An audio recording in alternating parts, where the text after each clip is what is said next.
for the things that you have done, for the things that you are doing, for the things that you will do.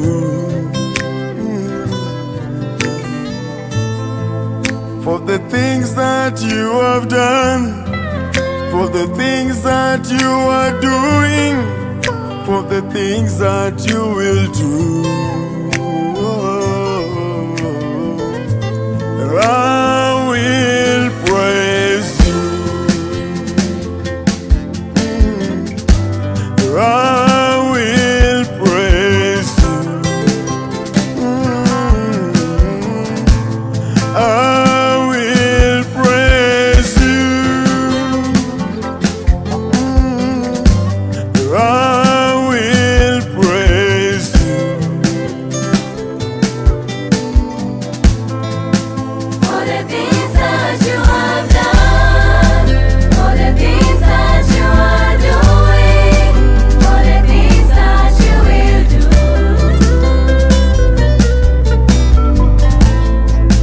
For the things that you have done, for the things that you are doing, for the things that you will do.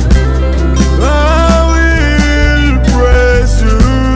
I will praise you.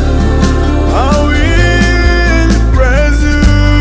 I will praise What you've done, for what you're doing, and for what you'll do. I will Hey, oh, I will praise you. I will Hey,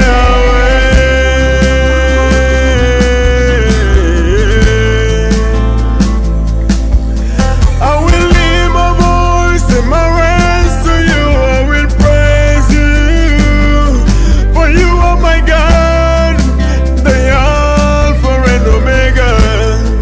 I will praise you. Umekuwa mwema kwangu, Yesu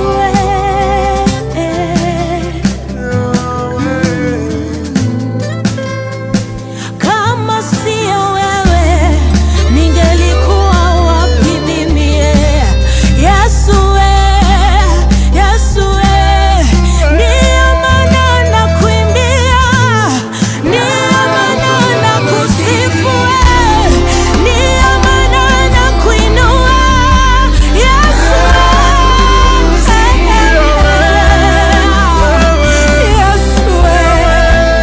nani kama wewe? Nani kama wewe? Wewe umenitosha Baba, wewe umeniinua Yawe, nakusifu Yawe.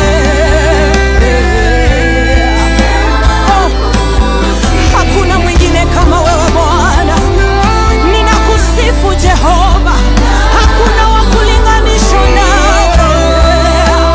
Reka yanda mashela la musika ya reka na morika tala mafika yande. Unastahili Bwana, unastahili.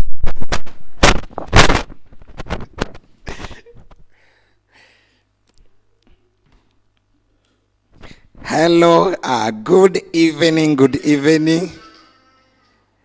Good evening, good evening, good evening, ladies and gentlemen. Good evening, wakurugenzi. Maridadi, maridadi kabisa. Thank you so much, those who are tuning in. I see most of us are tuning in. Karibuni sana to our live broadcast. The TBH show Sunday is here. The TBH show Sunday is here. Thank you for those who are joining in. Thank you for those who are joining in. It's really a beautiful moment. It is an awesome moment. This is the show that we have been waiting for. Kila mtu amekuwa akingoja this show anxiously. Hey manze, I see a lot of people wako na a lot of expectation today. And I'm telling you, your hope shall not be cut off. Your expectation, manze, lazima itakuwa delivered too. So this day, it's a very beautiful moment. It's a beautiful day where we have one of the biggest celebrities and one of the biggest ministers in Eldoret. But before nimu introduce, before tuanze the show, kindly fanya ile kitu. kindly share, comment na utag at least watu watano. Share, like, comment na utag at least watu tano. To those who are joining us, kwa wale wanatutazama from wherever they are, kindly, it is our normal culture. Unaingia, una share, una like, una comment na una tag at least 5 people kwa comment section. Unawatag, unawaambia kujeni, show imeanza. Wale wamekuwa kingoja show sana, kindly this is the opportune moment, wakaribishe. Welcome them to the show. Mwambie the show imeanza. So tonight's show, we are going to discuss a lot. Tonight it's all about love aroma. It's all about love aroma manze. And aroma is something yenye inanukia, kitu iko na harufu fiti. So leo tutataka kujua why is love, kwa nini love iko na that sweet aroma, or what brings the aroma in love. So tonight we are going to navigate through this na tujue ni nini inaleta ile aroma kwa mapenzi. And with this also tutakuwa tuna tackle on handling finances and family planning. Iko one of key things that ambazo tutakuwa tuna discuss about handling finances and family planning. Are you ready for the show? Are you ready for the show? Okay, thank you so much. Naona a lot of people are tuning in. Karibuni sana, endeleeni kukuja kabisa. And also, as we start this show, I want to thank this great man. He has been so supportive to TBH. Prophet Adonai, you have been so supportive, and I really thank God for you. And continue supporting us. Endelea kabisa usichoke. Continue supporting this big show. I know it is really helping many people. It's really helping our society. It's really helping our society at large, our community at large. Inasaidia watu wengi, and it's really bringing honesty in our generation. Our motto is raising a honest generation. So, ladies and gentlemen, without further ado, allow me to welcome this great man in Eldoret, this great minister in Eldoret, this great businessman in Eldoret, this great CEO in Eldoret. He is a father, he is a mentor, he is a coach, he is a musician. Oh my God. Yani akona titles, ilibidi niandike diary. He has a lot of titles. So ladies and gentlemen, without further ado, allow me to welcome my guest on studio. Asante sana. Na leo ni birthday yake. Kindly, as we celebrate, as you tune in kwa show, kindly muandikie happy birthday. Muandikie happy birthday. Yes. Leo ni birthday yake, after show tunamuosha pamoja na nyinyi. So kindly nisaidie kumwambia happy birthday as we continue. So mkurugenzi, karibu kwa show. Tuambie majina yako kamili, unafanya nini, unatoka wapi, and it will be a blessing. Mimi naitwa Freddy Coach Praise. When I was born, my mom aliniita Freddy kwa Uma Yoya. Hiyo ndio jina nyumbani. But I changed the name of Uma to Ochieng, because niliambiwa hiyo Uma iko na ni jina mganga fulani huko home. Sasa nikasema names of power, so I had to change that from Freddy Ochieng Uma to Frederick Ochieng. And so I'm blessed to be here today, married with one wife, Alice Muonja Opio. She was supposed to be here, but unfortunately, she's taking care of our small baby. And also, she has another meeting online that she's doing. So I had to excuse her. But actually, I'm so grateful to be here. We have 2 babies. And the Lord has blessed us with one baby girl into Adalia Pendo. The other one into Praise. Wow. Yeah, and we thank God because of everything that the Lord is doing over our lives. I fellowship at Maranatha Christian Center. Maranatha Christian Center Kopale Uruma. Under our own Reverend James Macharia, and we serve there, and tunapenda Mungu sana pale. Wow. And the Lord is really helping us. Yes. Wow. And business-wise, what do you do? Because these people maybe wangetaka kukupromote. Kibiashara na I work under a company called DWG Logistics. Is a clearing agent, and also is a shippers and a OMC at Eldoret Pipeline Company. So ukifika pale Kenya Pipeline, ukitafuta Ochi Praise unampata pale, and then we can also piga deal za mafuta pale. Kabisa. Yes, sir. Eish, wow. Na pia umesahau kuambia kitu moja. Waambie wewe ni fan wa Chelsea. Timu yetu ya Chelsea tunamenyana tu bado. Mimi ni mtu wa Chelsea damu, and timu iko sawa, timu iko ngangari, ingawa tulipigwa, lakini si tumeamuka saa hii. Wanasemanga sisi timu ya bodaboda, sisi hapana timu ya bodaboda, sisi tumewabarikiwa pia. Amen. Wow. Hey, wacha nilipe madeni pale Facebook. Yeah. Naona John Kichogo, you are tuned in. Youth in Christ show, you are following kabisa. I see Jennifer Buyanzi plugged in.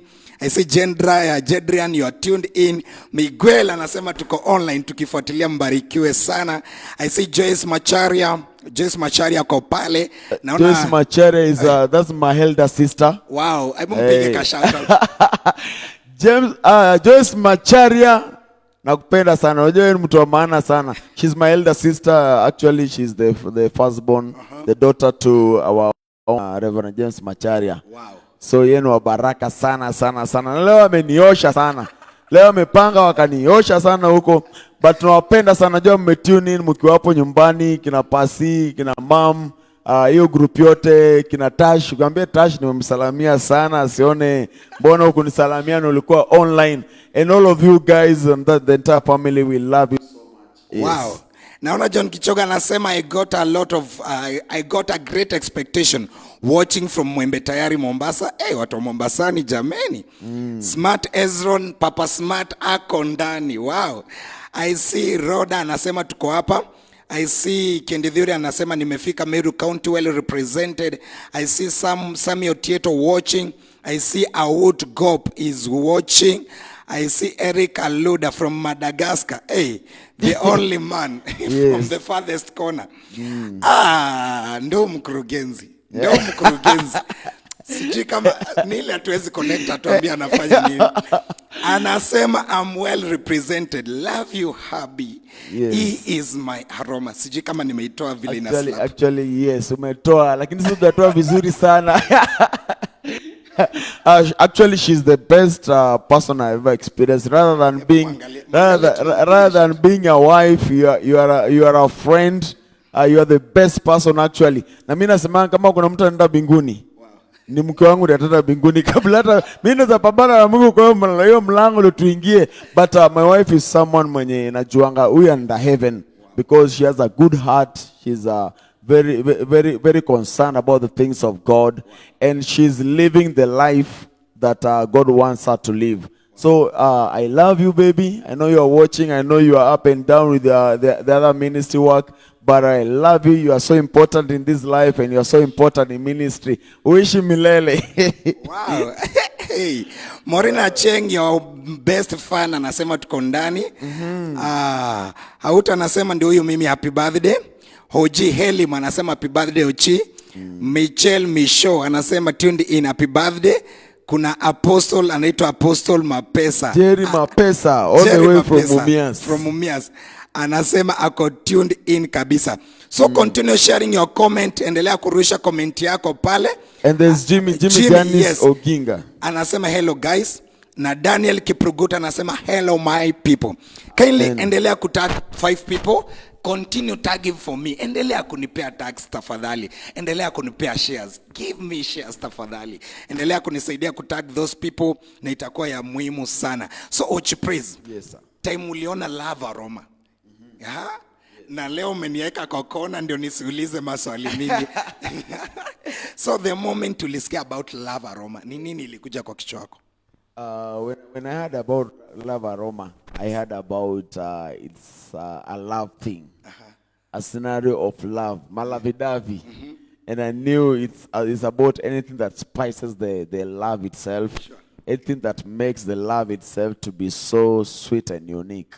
So when someone talks about aroma, aroma is a sweet smell, something that is smelling good. Ukiwa pale jikoni, when someone is cooking, you tend to call it an aroma. I'm feeling nasikia kale ka aroma kantoka jikoni, because something that is not smelling sweet cannot be an aroma.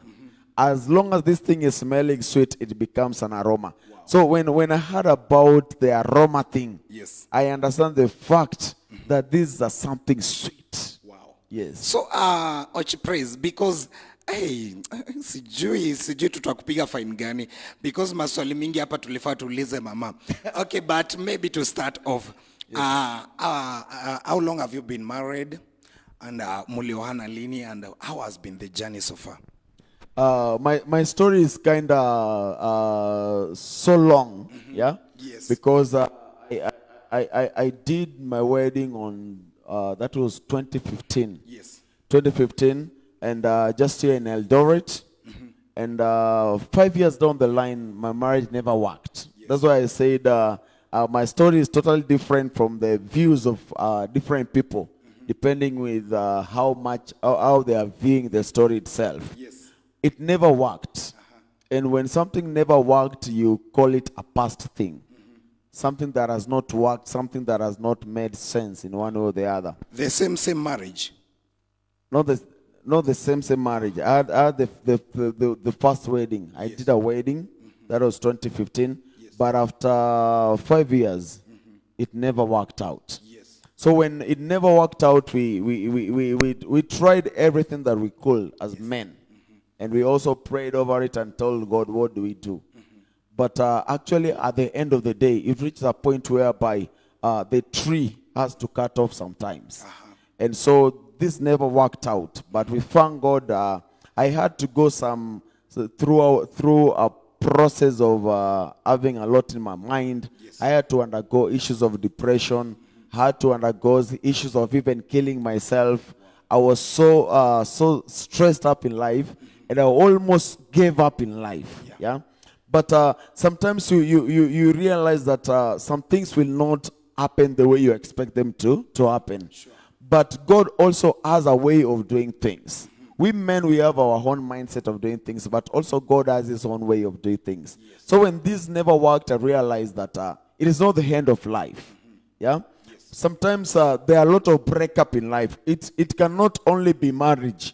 It can be even in your place of work, umeachishwa kazi. Sure. It can be even to be in different designs of life.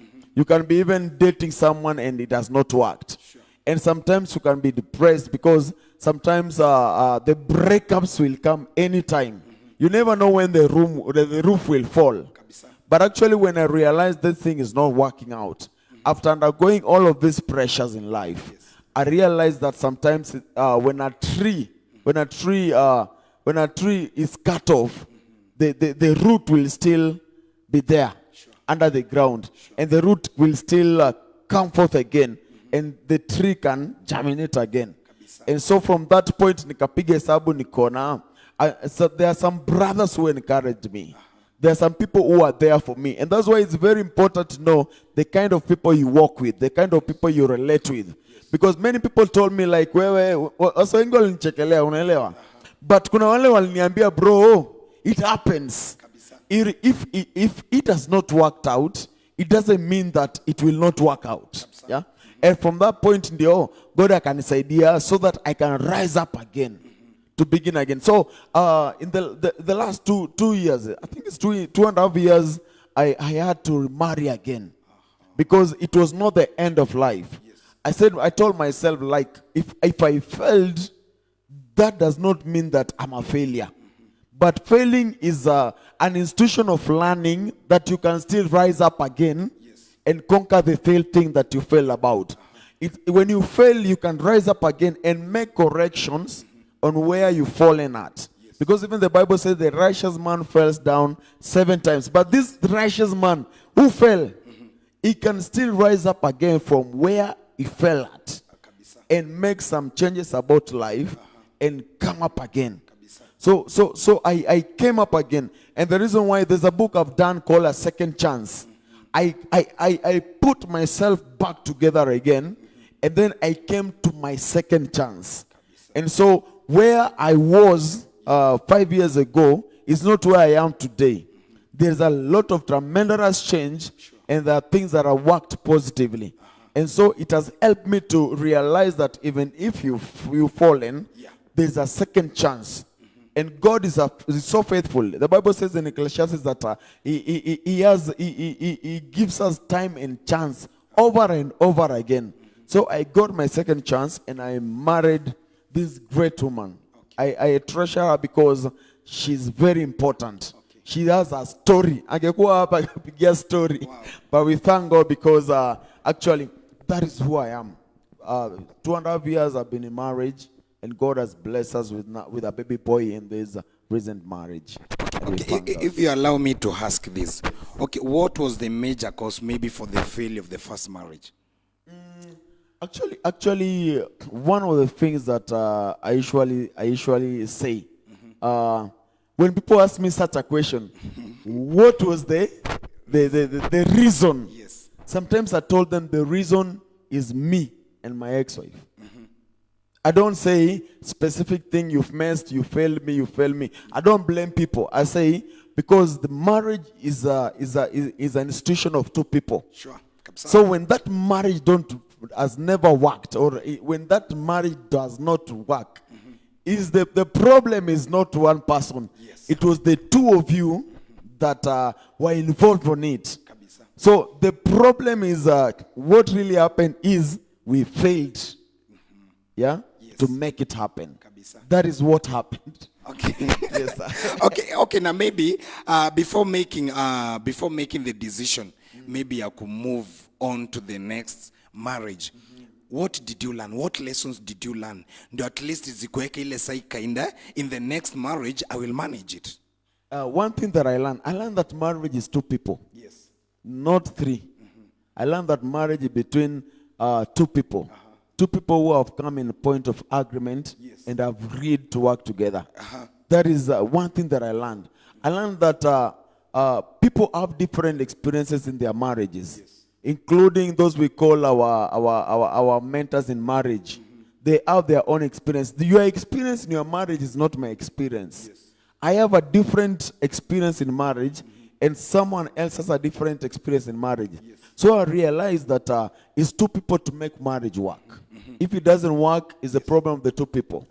The third parties are not supposed even to be brought closer to marriage, because that people will destroy it. Okay, so you are saying kinda the first marriage kulikuwa na ile issue ya third party.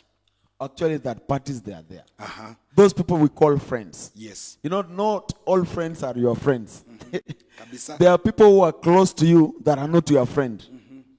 And that's why sometimes for me, I have people that I work with, probably in ministry, probably at a place per job. Yes. Like we need to understand that there are different kinds of friends in our lives. There are people we are our friends because we sing with them. But they are not necessarily our social life friends. There are people who are our friends because we work together. True. But nikifutwa job, hata nipigia simu kesho. Yeah? There are people who are my friends because we go at another Christian center with them. If I decided today to go to Spiritual Life Center, they won't call me tomorrow. Because the church thing is what brought us together. And there are also people, me in my life, I have only two friends. I have two friends. One of them is my producer called Dr. Eddie. The other one is Kevin Walawi. Kevin Walawi was standing for MCA last elections. Those are the people that I call friends because I can share with them everything. And those are the people that I can call. Nimwambie, hey bro, nitumie tao nimekwama. Na akope mahali anitumie. Unaelewa? There are people who can cross the bridge for you. So I realized that party on the people we call friends, sometimes they are not fair in a way. Wow. So that's amazing. And now coming to this good marriage with Alice, how did you meet? It's actually a long story. Okay, maybe you can paraphrase. Alice came to our church one of the days. Yes. Now, when she came to our church, you know, mimi niko na mtu. I was serving and I just saw someone nikasema wow. And at that time our spiritual dad told me like the way God is using you and you are married hapo nyuma, you need to have someone. Yes. Yeah? Yes. Kama utapata mtu itakuwa tricky. And so I was like all dem huyu nimemuona. Yes. Yes. And I connected with her spirit because I realized she was so much concerned about the things of God. Amazing. She was so much, she was more of a worship leader. Sure. when I could see her in church, when I'm leading worship, she's bowing down. You understand? Yes, And I was like, "Huyu hata ananyenyekea mbele za." I needed that person. My love for God is so deep that I needed that person who can connect with what I'm doing for God. Yes. I needed that person who can bow down. Someone who can mwenye anazalala tu hivi kifudifudi hapa yani tu waabudu, yeah? I need that person who can humble before God. Because I realize when you have someone who can humble before God, it's very easy even to live with that person in the house. And so when I saw this woman, I saw someone who can connect with me. And more so, nikaanza kufuatilia. But I thank God our spiritual dad sent me to Alice, how can I say this? Mtoto wa Pasi, one of our pastors in another church in Soi. Yes. So one day I was told to go there and preach. So I went there to preach before even my dad-in-law knew that you see this boy is so concerned and interested with your daughter. And so I went there to preach. So by the time my dad-in-law was being told, my spiritual dad actually took that responsibility to talk to my dad-in-law, telling him like, this son of mine has seen your daughter. Yeah.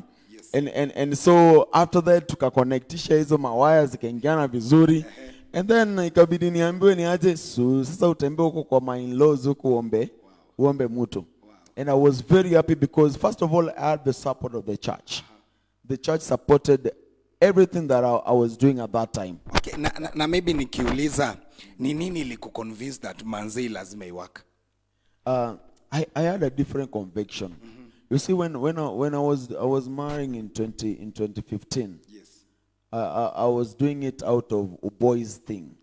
Yeah. Nataka kuwa na dem, nataka kuwa na mtu msupu, nataka kuwa na mtu outgoing. Yes. And those days the celebrity mindset of nataka nikiingia hivi tao kila msee anajua nimekam. Unaelewa? Yes. And I was not mature. That is what I usually say. I was not ready. I was marrying because of what I feel, what I see.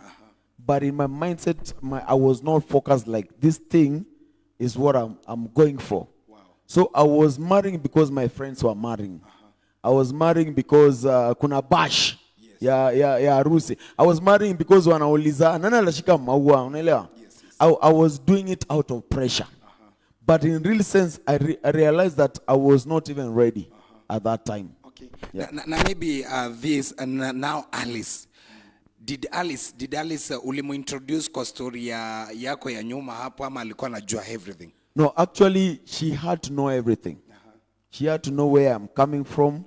And that's what even our spiritual dad had to talk to our dad-in-law. Yes. But I thank God because they are also pastors.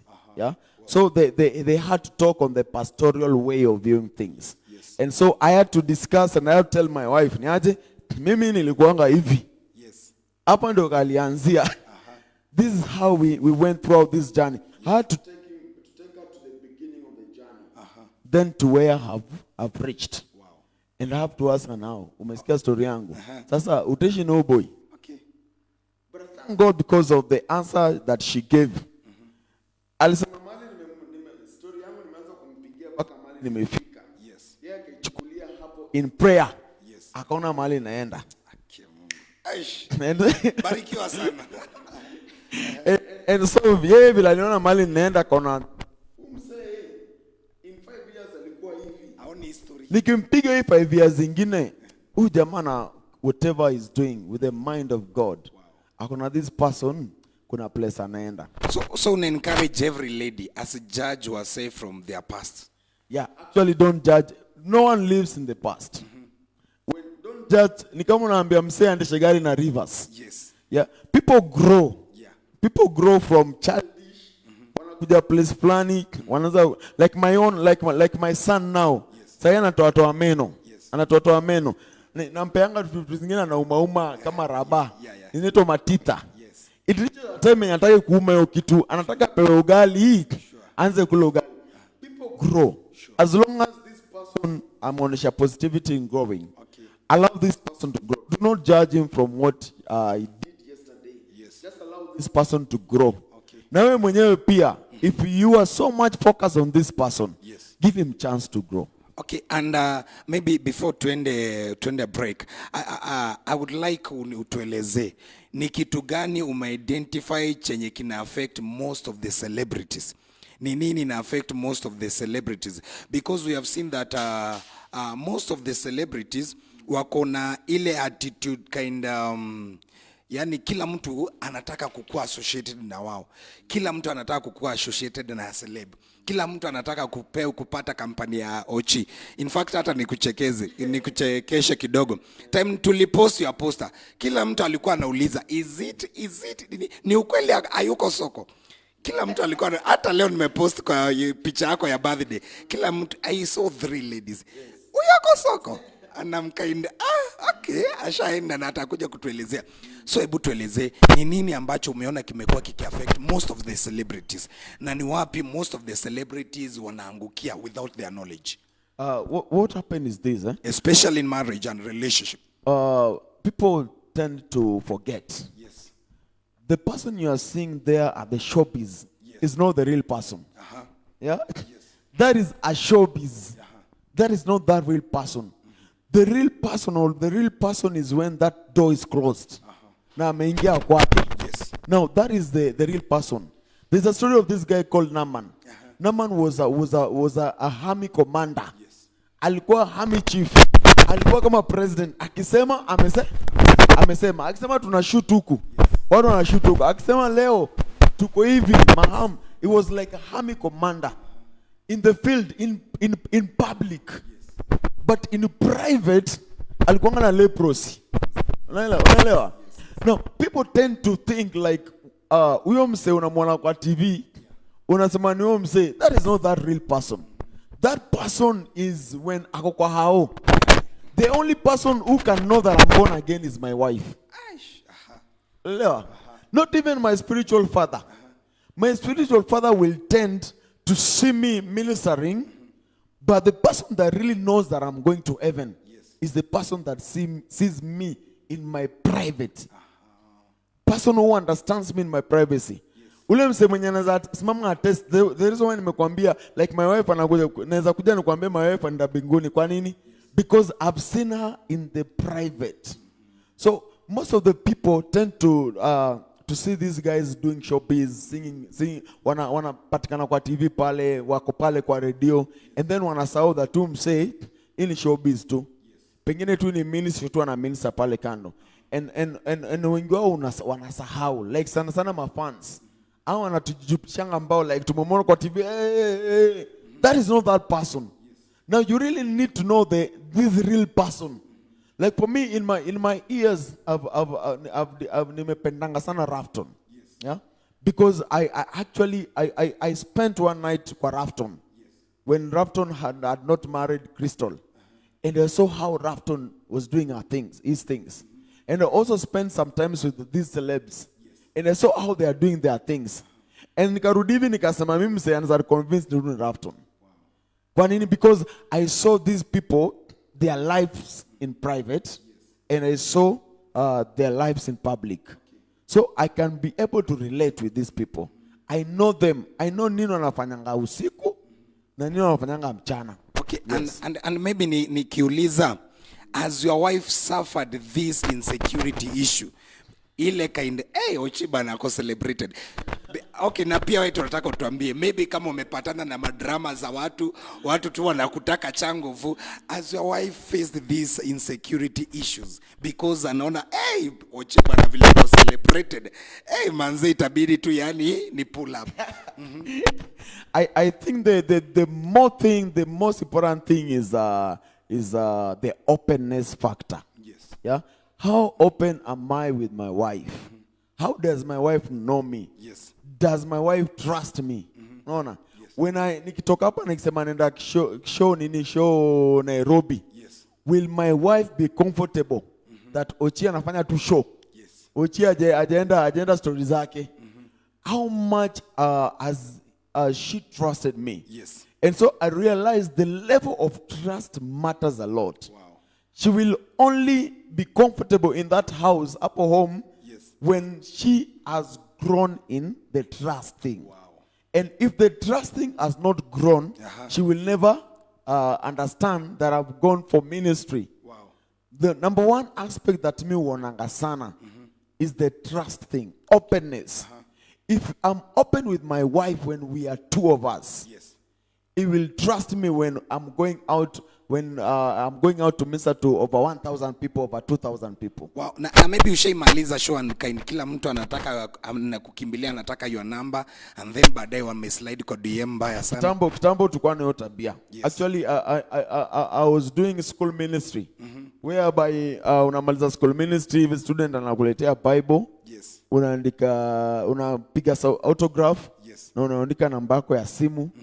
I used to do that kitambo. But I went to a theology class and I was taught that it's wrong. I was doing that because I had no knowledge that this thing is wrong. So what I do, I don't share my contact. Yeah. And even if tukenda huko picture, we'll just do the picture. No problem with the picture. But there's a boundaries that are being created. I have boundaries. Yes, I have a wife. Yeah. That is already shows you, and that's when nikienda mahali, I'll say like, I'm a husband to someone. So there's a boundary that is created. Hata ukija upiga picha, unajua unakuja upiga picha na aziwa mse. Kabisa. Unaelewa? Na kama unakuja kufanya ukalulu zingine, inabidi ni kubrush off because it equips you. So that by the time una can tell you don't go to that show. Usiende kwa event. Omba kwanza. Yes. Wow. Yeah. Amazing. And so I see Kendi Dhuri unasema yes, openness is key. Openness is key. Anasema fake life on social media. I think he ana address ma celebs. Peter Gisharu anasema Ochi, keep it real. Kutereza si kuanguka. It is possible to start all over again. Wow, Peter Gisharu is one of my boss who got job. Wow. Peter Pipeco is a friend. Thanks a lot, Peter. God bless sana. Kabisa. Ernesto Canto anasema Ochi praise wise words, bro. That's growth in the world. Ernesto Canto, by the way, is the one of the DJ that played my first song. Wow. When I took my song on media station, he was working for Biblia Usema. Yes. But now he's at Alienda Stato. Yes. But it was a blessing and it's still a blessing. It's a support machine. Yes. Wow. I see Pius Mutevi anasema show inatesa hadi Mount Kenya region. Washakubali. TBH the show. Trusting each other in a relationship is a better thing. Lakini kutalingana. Ndio maana I'm keen listening and watching. Esther Dabo anasema tuning, great topic, getting you loud and clear. So, Ochi praise. Tukikuja on this topic ya leo sasa. On the issue ya kuhandle finances and family planning. Sijui tutaanza na gani.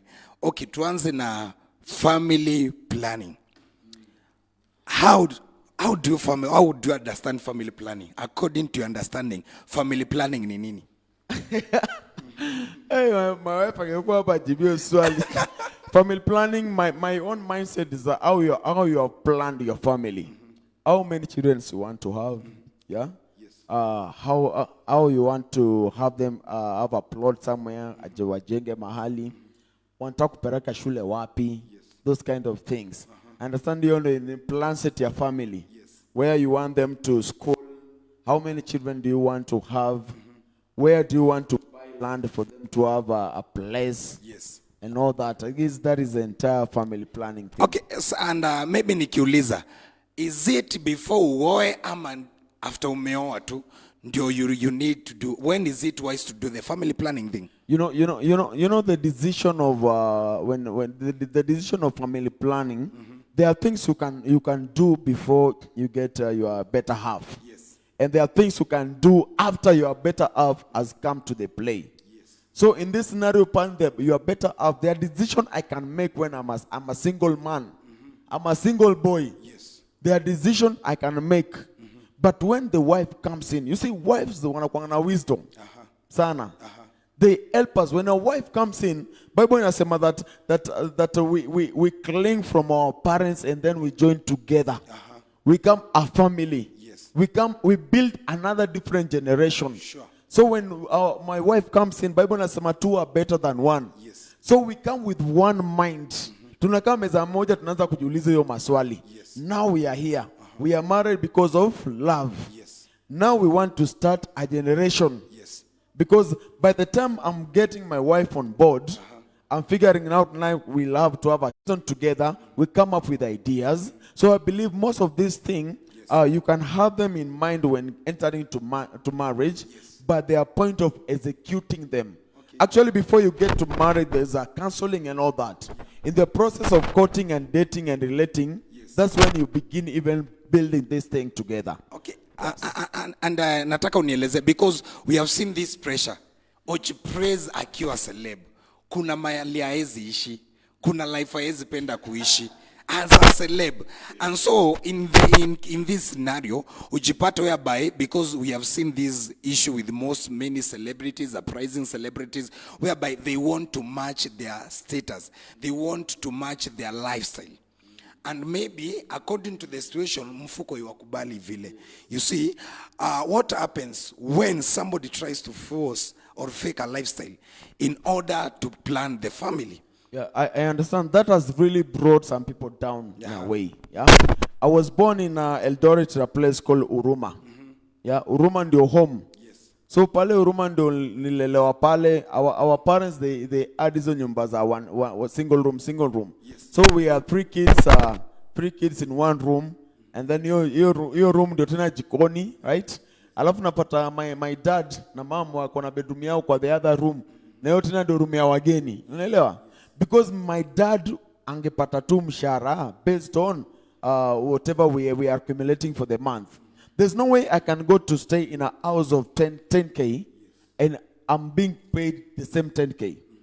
Napendanga Pastor Nganga hata kama watu wanamuingilianga sana. Pastor Nganga anasema you can't buy a phone of 30,000 and you are earning 20,000. You are mad. Unaelewa? And so most of the people, they want to fake life, to behave like wako nayo na in real sense hawana.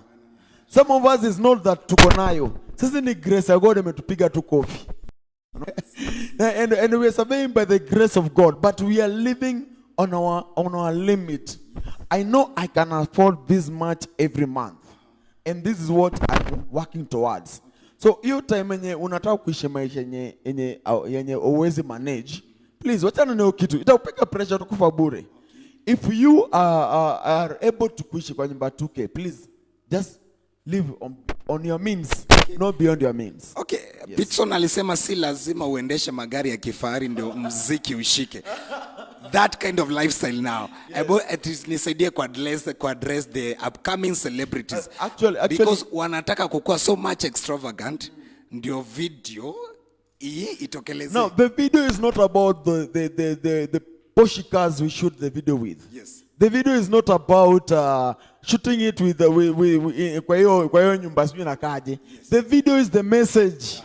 What are you bringing on board? Yes. People want to hear a message. People want to hear the word. Yes. If you're singing gospel music, people want to hear the word of God. People want to hear Bible. Yes. The world is so sick that no one wants to see those TVs. There are people with those big cars, and they have pressure. There are people with those mansions, and they are not even sleeping on the mansions. Why? Because they people need a word, and that's why the devil actually let me talk to these people on this camera. The devil is not fighting talents. The devil is not concerned with your talent. The devil is after your voice. What are you saying? And that's why the devil will make sure that amestopisha the vocal cords za watu.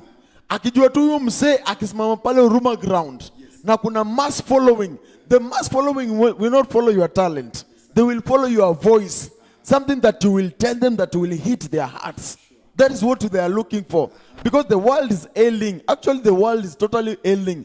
Economy imepanda pale juu. Msee anataka tu msee kumwambia usijali bwana, usijali bro, really usijali, kesho itakuwa poa. This is what people are looking for. But msee hizi hata siku hizi watu waningi TV, atu wanakuwa interested na hizo mavitu kubwa. There are people, kuna watu wanafanya video zingine wanafanyia tu pale kwa nyumba, wameka blue screen kama hii, green screen tu wameshoot video. And the video is selling, and everyone want to listen to those video.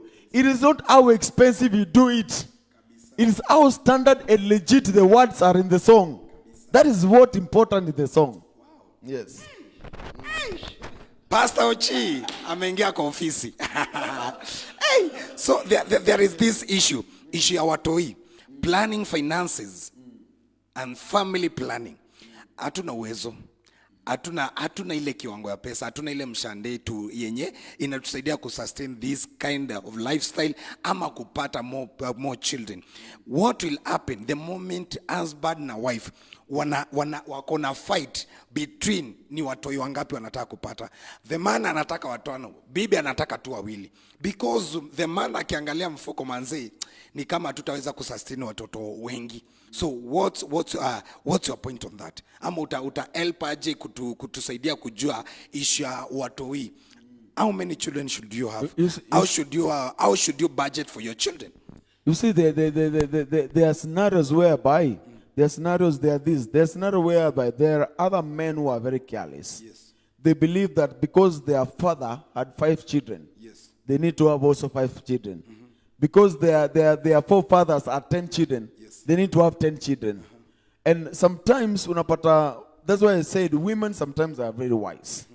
And they can sit down with you and tell you, baby, from our point of view, Yes. let us just work on 3. Yeah? Yes. There are others who rise up and say, from the point of view, let us just work with 2. I understand by the time these people, they are connected together as husband and wife, they can reach a place of agreement. Like how much or how many should we go for? Because like I told you, there are men, the responsibility of the man is to plant a seed. The responsibility of the woman is to give birth to that seed. And so men sometimes they tend to plant seeds without understanding that there's the aspect of giving birth to that seed. And so they just plant. Unajua hata shamba ukipalilia sana lazima ujue hii shamba ni eka ngapi. Na ile aspect ya mtoto kuja na sani yake. Ayo kitu akanga. People tend to say you don't just do things carelessly and think that God will drop the blessing. It doesn't work that way. That God Mungu atampa mtoto sahani. Ati wewe tu kazi yako tu ni kuzaa tu. Sahani ya mtoto italetwa. Hapana, wewe jipange. Wewe jipange. Kama ni wawili leta wawili. Okay. Kama ni mmoja ni mmoja. Okay, na ile aspect ya wife could take family planning pills secretly bila mzee kujua. Mzee anangangana bana anashinda nini happen. Kumbe mama bana alitake vitu secretly. Wow, will address that. That's why I said when you come into marriage, Yes. you need to put things down. Openness. Yes. Baby Mimi, I'll be doing family planning in this scenario. After our kid, we will have a family planning, Yes. so that after 3-4 years, we think of having another kid. Okay. This comes because there is no, when that is done in secret, Yes. it shows you how that marriage has a lot of cheating. Because cheating is not about the man just going to cheat outside, Yes. and the woman remaining in the house. Cheating does not necessarily do. I think many people take this thing differently. Yes. Because my mindset is cheating is not all about having sexual relationships outside there. Cheating is even hiyo ya kumeza hiyo kitu chini ya maji. That is also cheating. And so when ikifika hapo, Yes. whatever you plant, that is what Okay. unavuna. Okay, and Yes. and kuna this aspect also. Nataka utusaidie kuelewa hii. Because most of the people, especially wakiingia kwa marriage, wanashindangwa ni formula gani watatumia. Is it tuzae watoto wengi kwanza, kama tulikuwa tumetarget watoto 4, to make sure tumefuatanisha watoto 4, tumalize kukuzaa, then tuanze kulea, ama to take time after 5 years, after 5 years, after 5 years. Okay, which is the best formula? Mpate watoto kwanza, mmalize muensure hiyo chapter tumefunga, tuanze malezi, ama ni ile pole pole? Like I said, your marriage has a different route. My marriage has a different route. Yes. I have my elder bro. My elder bro alisema yeye kwanza amalize kuzaa alafu yeah, unaelewa yangu ilikuwa mimi nenda one step at a time people, but pia ina depend na your input. If you have resources na melewana with your partner, that's how you need to do it, then you're okay to do it. There is no formula in giving birth. Yeah. Okay. Hey, no formula. Okay, this is interesting. So kuna kideveri hapa Facebook, keep on tagging your people. Wasipitwa at least ukimalizia at least. And I need questions tafadhali. Make sure umetag mtu mwenyewe unasikia kameslap mahali, kanamgusa mahali. Make sure you tag somebody, and also tafadhali nisaidie kupata maswali ambayo watu wanafaa kuuliza. Kama kuna any burning question tafadhali make sure umeirusha hapo before Ochipris amalizie. We have kitu 10 minutes tumalize. So any burning question irushe hapo, irushe kabisa. So kuna Ernesto anasema salimia Ochipris sana. Asante sana. So Ochi, kuna this issue on for example, how do you plan for a family when, for example, wewe ni baby daddy kwingine? How do you plan your family? For example, umeingia kwa marriage, umepata watoto, but wewe ni baby daddy kwingine. How do you plan that family? It's workable. For me, like because I'm asking this because most of the people tend to concentrate on the current one, wanasahau wale watoto wako nje. Yes. Actually, that happens. My point is this, like for me, I got my first girl, Dalia Pendo, and we are co-parenting. Dalia Pendo is actually, she lives with the mother. Wow. But most of the time, over the weekend, she's with me, and over the holidays, Afunga Shule, she's with me. Yes. I pay for her school fees, and you are kufiti. Yes. Yeah, but the issue of boundaries comes in place. Because now I have a wife that I'm taking care of. I have my family that I'm taking care of. And that does not mean that having a kid that is outside does not mean that I shouldn't take care of the kid. Yes. Because at the end of the day, all of these are my children. Okay. And they know me as the father. And so at the end of the day, I have to show even the kid at the outside the affection. I have to be there for that kid. Because that kid also needs the father. And that kid also needs that connection of a father. Okay. So it's important to understand that even if, and your wife needs to know. Your wife and your people you are living with in your house, in your family, they need to know that there's someone out here. No maana kwanga wakati ujambia hata wife yako kuna mtu hapa nje. But your wife needs to know kuna mtu hapa nje. Unaelewa? Hata by the time unatuma sotano pale nje anajua. Okay. Yeah, there's a kid somewhere. So nisaidie kwa address my baby daddies hapa. Waambie watoto kuna equality kwa watoto. Yes. Wote ni wako, waambie tafadhali. So baby daddies take care of your kid. Wote ni important sana, and they need you, they need the affectionate. It does not mean that when you are taking care of that kid, you are also connecting with the person that you connected with. It just take care of the kid. The picture is the kid, is not the other person. Just the kid. Unamchukua, mna have fun na yeye, mnabambika na yeye, mpeleke rupa, ajue pia kuna kwanga na mbuyu mahali, unaelewa? Yes. Okay, na maybe nikikuuliza this important question, nimeiona kwa episode fulani ya Becky yenye watu wanafuata Becky. Do you, for example, nikikuuliza Ochipris, do you have an account? Do you have a saving account for your kids? And is it okay to have a saving account for your kids? Actually, it's very important because your kids, you have a future. Like for me, like in my house, I have an account with my wife. Yes. Yeah. We know our spendings with my wife. I know this is our spending with my wife. This is our account, our family account. We have an account. We say this is Pendo's account or our children's account. At least we'll be sending something here every month. Yeah. So that at the end of the day, wakimaliza shule, they have something with them. Wow. So it's very important to have an account for your child. Wow. Yeah. And also, as a family, you need to be open in finances. You need to be open. Open means you sit down with your wife. Yes. This is how much I get as a pay. Yes. And also your wife, if your wife she's doing business, all of this money is supposed to be a family money. It's not pesa yangu si yangu. Pesa wife yangu si ya wife yangu. Ni pesa yetu. So we sit down, we have a book. Hii ni bili yetu ya stima, hii ni bili yetu ya maji, hii ni bili yetu ya nini. Pesa yetu yote ni ngapi ndio hii. Okay. Tulipe bili ya maji, tulipe bili hii ingine tufanyaje, mafuta ya gari ndio hii.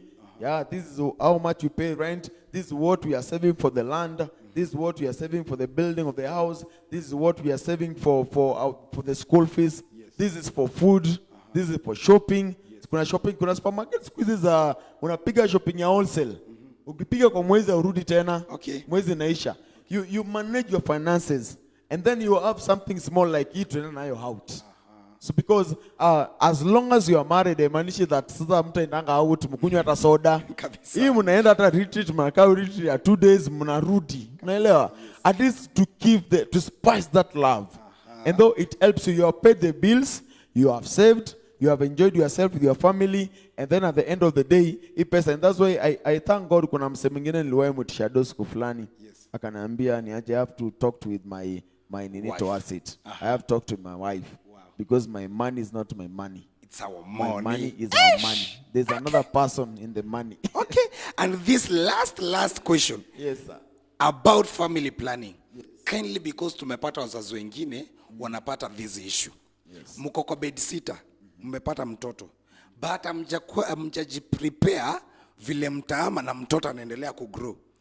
Ndo to avoid ile issue ya kutuma mtoto kisiagi for 30 minutes ndo mmalize mambo yenu kama wazazi. Kindly help us to address on that issue. Hey, sorry nani bala. But then me hurumianga sana watu. Sometimes it's very hard. Yes. It's very hard if you are staying in a house whereby in a bed sitter, you need to also enjoy yourself with your wife. Yes. And then mtoi yako pale. That's why I advocate more for a retreat. Yes. Yeah, I know you can't go for a retreat every now and then. But then mtoi pia ako pale amejua vile kunaenda. Sasa zingine I have a friend of mine asimanga ni aje mtoto apeleke atembelee watu reserve kidogo. It's a very hard thing, but my prayer is that God will help you to move out from that bed sitter. So they should plan early. Plan early, yes. Save early, plan something small. No, bed sitter, actually you can realize bed sitter nini haziwachaningi mbali sana. Bed sitter na 1 bedroom house. Yes. Haziwachaningi mbali sana. Unapata zinachania kama rental house ni around 2,000, 1,000. Ask God to grace you with another extra 2,000. Wow. So that you can shift from that bed sitter to at least to a 1 bedroom house. Wow. Yes, for the matters of safety and security, and also protecting the image that the kid will see in the night. Okay, so ukiangalia kwa ile kamera, watu wanataka wajue ni nini imekuanga ikispice your marriage. Ni nini yani ile una feel as a praise. Oh my God, I love this woman. Ni nini imekuwa tu ikipaka mafuta hiyo relationship yenu, hiyo marriage yenu? For me, I think Mimi, when I was getting married, I got married to someone who loved God. And for me, whatever has spiced my marriage is prayer. Prayer. Because even now as I'm talking to you, my wife, see this, there's a group called Flames of Worship, this one. You see people are joining, it's 9. Yeah. This 9, my wife is here already online. Yes. She's supposed to lead prayers in this group. And so, prayers they are going for prayers there for 1 hour. Yes. And prayer has really spiced that marriage. Because we are so connected in prayer. Yes. We wake up at 3 to pray. Yes. Yeah? We know that without prayer, we can never have a spiced marriage. Marriage will never have an aroma without prayer. Wow. Everything that we do, every success that we want in marriage is on our knees. Wow.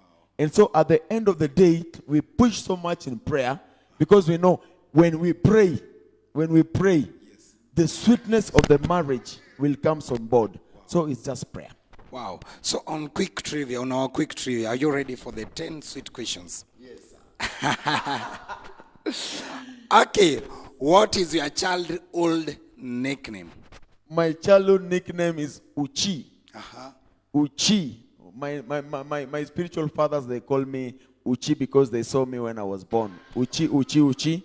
And then we have Ous. Yes. Ous, that is the name that my mom calls me with. Okay. And then my dad calls me Mutoto. Okay. Until today, Mutoto. Okay. Maybe if I may ask, what's your favorite car? My favorite? Car. My favorite car? Subaru. Model? Yes. Subaru Legacy. Wow. The best. Okay. Yes. The most weird thing you would wish to hit this year? Most weird? I don't want to meet with death. Okay. Okay. Hakuna kitu weird unasikia kukula? To eat. Yes. A weird thing that I would wish to eat. A very weird thing. Yes. I don't want a weird thing. I don't want a weird thing. Okay. Okay. Ebu niambie, which is the best place you are planning to take your wife for a retreat this year? Yani ile place tu kabisa umetamaningi kumpeleka. There's a place called Olivia. I saw it, Olivia in Addis Ababa. Yeah. Hapo ndo natamani. Hey, mama nimekutetea mapema. Lazima niende Addis Ababa. Wow. I saw it on actually yesterday. I was seeing it when I was relaxing, and I was like, wow, this place is so good. Okay. Olivia in Addis Ababa. Where do you see yourself in 3 years to come? 3 years to come? 3 years to come. I see a lot of things in my life. I see a worship leader who has hit the entire generation with worship. I see myself, I've written my 10th book. Wow. Yeah? Wow. I see myself discipling people and lifting people from one point to the other. Wow. What's your favorite And I meal? see myself actually bringing 2,800 people in salvation.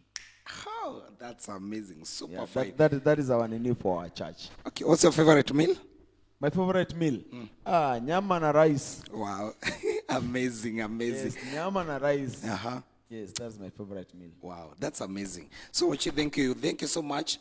We are so grateful for having you. Maybe tukuimbia happy birthday. Those wenye wako nyumbani watusaidie kukuimbia happy birthday as we close the show. As we close the show. Happy birthday to you. Happy birthday to you. Happy birthday, dear Ochi.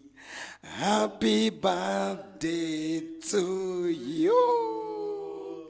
Happy birthday. How old are you? Thanks a lot. I'm 38. Hey! 38 years of purpose. Oh, Yes. just listen to that. That 8 years. Wow. 38 years. I was born on 3rd. Wow. That means resurrection. On the third day, resurrection. Revelation. Yes. Revelation. That day is when the land was created. Wow. And the waters were created. And when the trees were created. Wow. So that the land was created. The third day resurrection. Wow. And funny enough, on Easter is happening, by the way, on March. Yes, Easter yes. unajua iko March. Yes. So March iko na vitu mzuri. Kabisa. Yes. So wale wanaambia ati Ochi happy birthday ya mdomo. Hebu wape namba yako ya kutumia gift. M-Pesa. I'll give you a very good number for M-Pesa. Kwanza Pastor Dominic. Pastor Dominic Jaribari. Pastor Dominic.